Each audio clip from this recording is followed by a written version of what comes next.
انہیں کیا بولا, آپ میرے پاس آؤ, جس کے سر ٹکلے ہیں میں دوا دیتا ہوں, بال اگ جاتے. لائن لگ گئی وہاں پہ, لگا دوا لگا, بال اگتے. اور پبلک بیچاری. تو مودی جی بھی یہی بول رہے, دوا لے لو سب چیز ٹھیک ہو جاتی. ان کی دوا نہیں ہے, یہ دوا موت ہے. یہ دوا نہیں دے رہے, موت کا پیغام دے رہے. یہ وقف کو چھیننے کے لیے لا رہے ہیں. آپ سوچئے, داؤدی بورا لوگوں نے سیکشن 2 لکھ کر دیا, تو مودی نے کیا کیا, داؤدی بورا کا نام لے کے سیکشن 2 بنا کے اس بھارت کے دولت مند آدمی جس نے ہمارے کھوجا بھائی, یہ بھی شیعوں کا ایک برانچ ہے, کھوجا ٹرسٹ سے خرید کر 21 کروڑ میں اپنا عالیشان محل بنا لیا. سیکشن 2 کا فائدہ اس شخص کو ہوگا. ہم حیدرآباد میں کیا بولتے, کس کی دکان پہ کس کی فاتحہ, کیا بولتے, نانا ماموں کی دکان پہ نانا کی فاتحہ. تو داؤدی بورا کو سامنے رکھ کے مکیش بھائی کی فاتحہ پڑھ دی ہے. انہوں کو کام کر دیا. سیکشن 2 سے ان کو فائدہ ہوگا. تو آپ کو اور ہم کو متحد رہنا ہے, شیعہ سنی اتحاد کو مضبوط رکھنا ہے. آپ شیعہ سنی اتحاد کو مضبوط رکھیں گے نا میرے بھائی. یہ آل انڈیا مسلم پرسنل لا بورڈ کے پلیٹ فارم پر شیعہ بھی ہے, سنی بھی ہے. یہ پیغام مسلم پرسنل لا بورڈ دیتا ہے کہ ہم اپنے اتحاد کو مضبوط رکھیں. داؤدی بورا کو مودی دھوکہ دے دیے, ان کے نام کو استعمال کر کے مکیش بھائی کو بولے, لو گلاب جامن کھاؤ اینڈ بی ہیپی. ان کے اچھے دن آ گئے. تو میرے عزیز دوستوں اور بزرگوں, چھٹی بات آپ سے عرض کرنا چاہ رہا تھا وہ یہ ہے کہ صدر صاحب نے بہت سی باتیں آپ کے سامنے رکھ دیں کہ سپریم کورٹ نے ریلیف دیا ہے, مگر آج بھی ہم وقف کی جائیداد کو کھو رہے ہیں. لمیٹیشن ایکٹ اپلائی ہو گیا, جو 12 سال سے قابض ہے وہ مالک بن رہا ہے. 6 مہینے کے اندر پورٹل پر چڑھانا ہے, نہیں چڑھائے تو وقف سے چلے جائے گا. وقف ایویکیو پراپرٹیز نکل گئی ہمارے ہاتھ سے. 100 ایکڑ زمین ہے پنجاب ہریانہ میں جو آج گورنمنٹ اس پہ قابض ہو چکی ہے. رپورٹ آئی کہ اتر پردیش میں 500 سے زیادہ وقف پراپرٹیز کو اتر پردیش کی سرکار نے گورنمنٹ کی پراپرٹی ڈکلیئر کر دیا. تو میرے عزیز دوستوں اور بزرگوں, اور اس میں ایک ہے, وقف الاولاد اب نہیں کر سکیں گے آپ. وقف الاولاد کے بارے میں کہہ رہے ہیں کہ بچی کا شیر مار کے کوئی وقف الاولاد نہیں کر سکتا. ارے میں اللہ کو دے رہا ہوں, اپنے بیٹے بیٹی کو مالک نہیں بنا رہا ہوں. کیا یہ بات سچ نہیں ہے پردھان منتری جی کہ ہندو سیلف ایکوائرڈ پراپرٹی میں ایک ہمارا ہندو بھائی اپنے ول کے ذریعے اپنی ایک اولاد کو یا محلے میں کسی کو پوری پراپرٹی دے سکتا ہے, مگر مسلمان 1/3 سے زیادہ اپنی کسی اولاد کو پراپرٹی نہیں دے سکتا. اب یہ قانون جو ہے, ابھی اگر کوئی کلیکٹر متولی کو بولے گا کہ تم درگاہ میں عرس نہیں کرنا,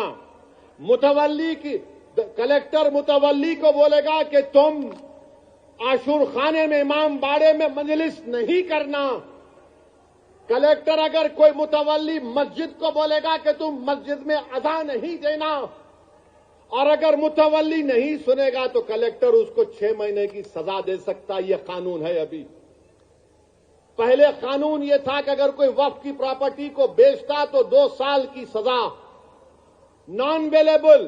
اب مودی جی بول رہے, پیارے میں راجا ہوں, تم لوٹو بیل لے لو, 6 مہینے کی سزا کاٹ کے آ جاؤ, میں ہوں نا. یہ قانون بنایا گیا ہے. تو میرے عزیز دوستوں اور بزرگوں, یہ وقف کا قانون مسلمانوں کے مفاد میں نہیں ہے. یہ وقف کا قانون ملک کے مفاد میں نہیں ہے. یہ وقف کا قانون بھارت کے بھائی چارگی کے لیے نہیں ہے. جھگڑے شروع ہو جائیں گے. مسجدوں پر یہ بولا جائے گا کہ 500 سال پہلے ایسا تھا وہاں پر, اور یہ بار بار بولتے ٹی وی پہ, نہیں آپ کو وقف سے کیا ملا. ارے کیا کوئی آپ کے اماں کے مہر میں آیا ہے جو ہم سے پوچھ رہے آپ؟ وقف سے کیا ملا کیا نہیں ملا ہمارے کو، ہماری آخرت ملتی وقف کو بچائے تو۔ خواجہ بندہ نواز کی درگاہ، میڈیکل کالج ہے، انجینئرنگ کالج ہے، وقف کا ہے۔ ہمدرد روح افزا پیے تو وہ بھی وقف کا ہے۔ کلیجے کو ٹھنڈک پہنچتی، تم لوگ پیو ذرا روح افزا۔ اب روح افزا کے خلاف انہوں جہاد کر رہے، جو ناک سے ایسا سونگ کے دوسرے ناک نکپوڑی سے نکالنے کا درس دیتے۔ کہاں جائے گا یہ ملک؟ حد تو یہ ہو گئی میرے عزیز دوستوں اور بزرگوں کہ اب کوئی یہ کہہ رہا ہے کہ چیف جسٹس کے فیصلے کے بعد اس دیش میں مذہبی جنگ شروع ہو جائے گی۔ نریندر مودی جی، آپ اقتدار پر ہیں، آپ کی پارٹی کے لوگ اس طرح کی بات کریں گے؟ آپ تو بھارت کے سمویدھان پر حلف لیے ہیں کہ اس دیش میں یہ امبیڈکر کا دیش، یہ مولانا ابوالکلام کا دیش، یہ بھگت سنگھ کا دیش، علامہ فضل خیرآبادی کا دیش، حسین احمد مدنی کا دیش، محمود الحسن کا دیش، یہ ٹیپو سلطان کا دیش۔ یہاں بول رہے مذہبی جنگ شروع ہو جائیں گی۔ مودی جی، بابری مسجد کا فیصلہ ہمارے خلاف آیا تو کیا ہم نے یہ جملہ کہا تھا کہ مذہبی جنگ شروع ہو جائے گی؟ ہم نے کہا تھا کہ supreme court is supreme but infallible, but not infallible. Babri مسجد کو توڑنے والوں کا کرمنل کیس کا فیصلہ آیا، کسی کو سزا نہیں ہوئی، ہم نے یہ کہا کہ مذہبی جنگ شروع ہو جائے گی؟ 5 سال سے بچوں کی بیل نہیں رہے، ان کی ماں باپ مر رہے ہیں، مر گئے ہیں، ہم نے یہ کہا کہ مذہبی جنگ شروع ہو جائے گی؟